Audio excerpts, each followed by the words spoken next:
Good morning. Thank you for coming. I'm Councillor Gale. I'm the chair of this meeting.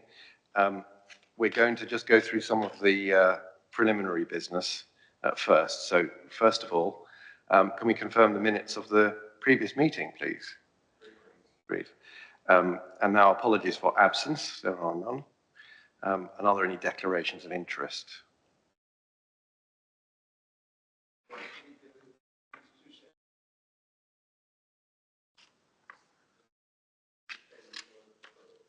Yes. Thank you. Thank you, Councillor Tyndall. And yes. Thank you. Well, you were here at the last meeting, so if you're content to approve those, thank you. No declarations of interest then. So now we're going to hear two applications for premises license. For a temporary event notice, considering objections to temporary event notices under the Licensing Act 2003, going to consider whether the council will issue a counter notice. I'm Councillor Gale, I'm the chair. The other people on the panel are Councillor Binder on the left there and Councillor Tyndall. So we're the panel that's going to consider this. Can I ask you whether you've read the papers for this, read the application and the objections? Thank you.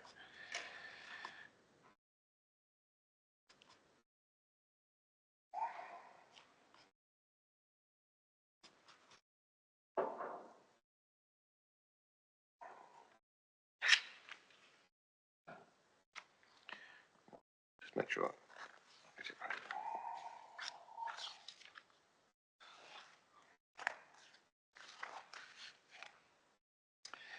So now, if I can ask those people present to introduce themselves, please. You, sir. Yes, good morning. I'm Ian Sigri. I'm the Police Alcohol Licensing Officer for Hertfordshire Constabulary, based at Decorum. Thank you. Sorry, can you say your name again, please? Yeah. Ian Sigri. Sigri, thank you. And Kieran Corkery, the Lead Environmental Health Officer from Decorum Borough Council. thank you.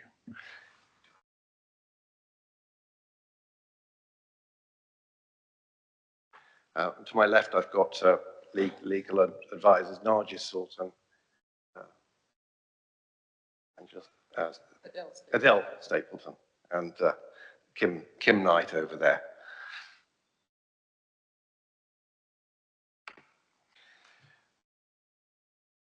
So we've got an application. The applicant isn't here,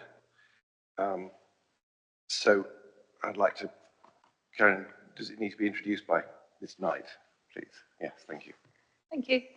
Good morning, everybody. So we're here to consider two individual events for which temporary event notices have been submitted. The temporary event notices were submitted to the council on the 27th and 30th of June, respectively, and are similar in nature. Objections have been received by the council's Environmental Community Protection Department and Hertfordshire Constabulary, as both have concerns that permitting each of the events is likely to lead to public nuisance. The event details: the first event applied for was to run from Thursday the 14th of August and finishing on Sunday the 17th of August. The start times range from 12 midday to 2 p.m. and finish times between 11 p.m. and 2 a.m.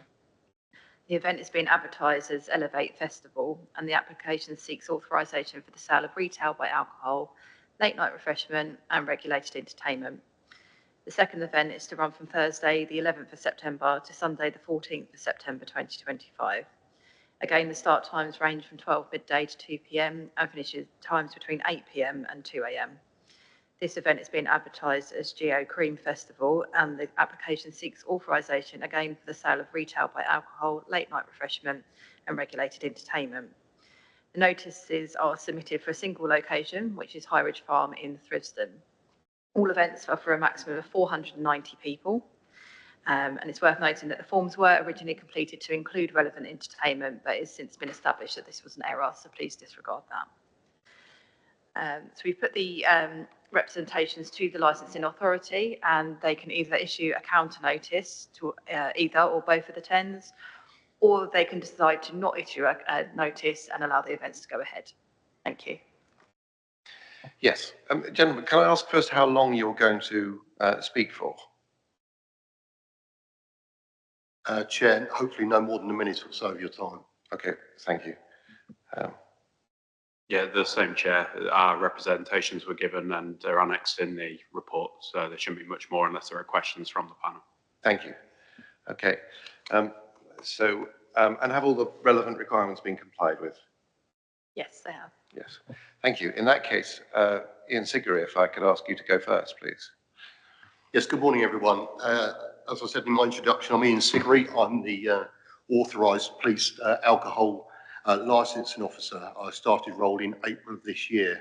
So albeit new to the role, I bring to the role 32 years of policing experience in predominantly major, serious and organised crime. So you have before you today, and I'm sure you've read them in great detail, my applications and my objections dated the 1st of July 2025, pertaining to the application for the 14th of August through to the 17th of August, and also my objection dated the 3rd of July for the event ranging from the 11th of September through to the 14th of September. I just want to emphasise that in the last 3 years, Hertfordshire Constabulary have not objected to any temporary entertainment application submitted within the Borough of Dacorum. I think that highlights my serious concerns that the granting of these 2 applications for Highridge Farm would genuinely risk public safety, prevention of crime and disorder, and cause serious public nuisance. You have my 2 reports, so I'm available for any questions that you may have. But following on from the submission of those 2 reports, there is other information that I feel is relevant to the hearing today. So on Monday morning, I received a telephone call from Mr. Ned Kirkham, who is here today. He is the tenant of Highridge Farm, and he explained to me over the telephone that he is now evicting the applicant of today's applications. In actual fact, I think he's now evicted him from his land, and that he does not want these 2 events to take place and never wanted them to take place originally.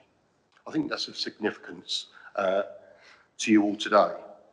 Secondly, in respect of the Goa Cream event in September of this year, I've had the opportunity to liaise with my colleagues from Avon and Somerset Police.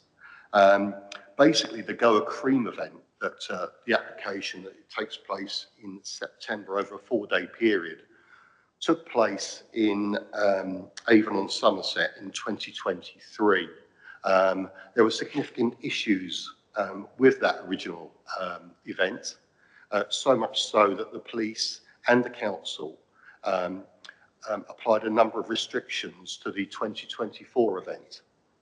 That 2024 event went ahead and caused considerable nuisance and crime and disorder within the local borough. So much so that when it was applied for this year, the local council deemed it appropriate to reject their application. Prior to it taking place in Avon and Somerset, the event had taken place in Leamington Spa, where also the Leamington Spa local council refused any further applications. So I think there's a common theme here, and history is repeating itself. So I'm very, very concerned, not only about the September event, but as concerned about the August event. Those of you with local knowledge of the area, I think you'll appreciate that the Frithsden, the hamlet of Frithsden, is a conservation area. It's an area of outstanding natural beauty, but the access and egress point to Highridge Farm is via one single track lane, which in part is very steep. It's unmade in part, and I have serious concerns. You can imagine that 499 people attending that event, additional vehicular traffic, additional pedestrian traffic, if there were a need for emergency services to attend, I really can't see how they could safely attend that event. And so public safety is my primary concern here. I run the risk, and I think I've already done it, of repeating myself, but I'm here for any questions that I can assist with. Thank you. Just before we start, is that Mr. Kirkham? Is that right, Mr. Kirkham? You don't want this?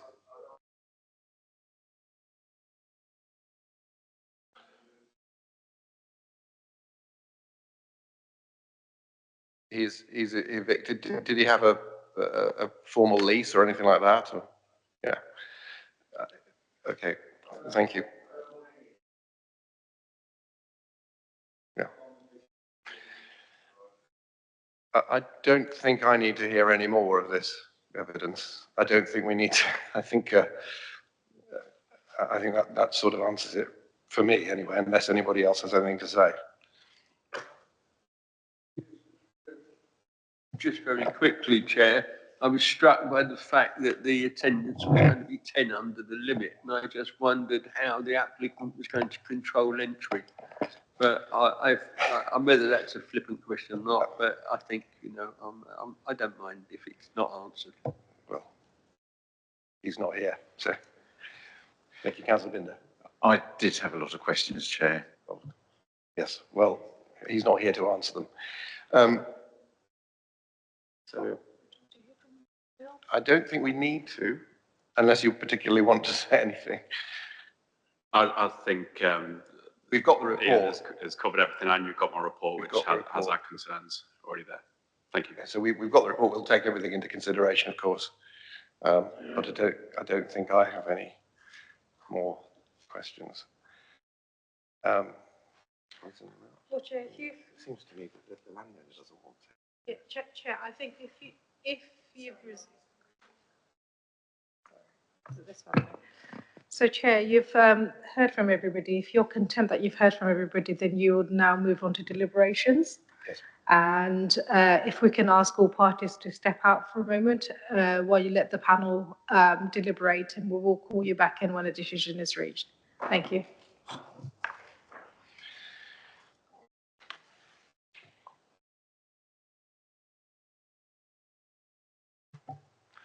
Well, thank you all for coming. Thank you for your contributions, and thank you for waiting. In the light of the objections and all that we've heard this morning, the committee has decided to issue both counter notices and veto both of the events. Councillor Tyndall would like to say something. If I may, Chair, on behalf of those of us who discussed it, could I ask that every effort is made by the authorities to stop any advertising, particularly on social media, of the two events, because otherwise the local people are likely to be disturbed by people arriving to find there's no event, and that could cause him further problems. Thank you. And I think, well, thank you very much. That brings the meeting. That's it. Brings the meeting to a close. Yes, you're now concluding the meeting. Thank you. Thank you very much.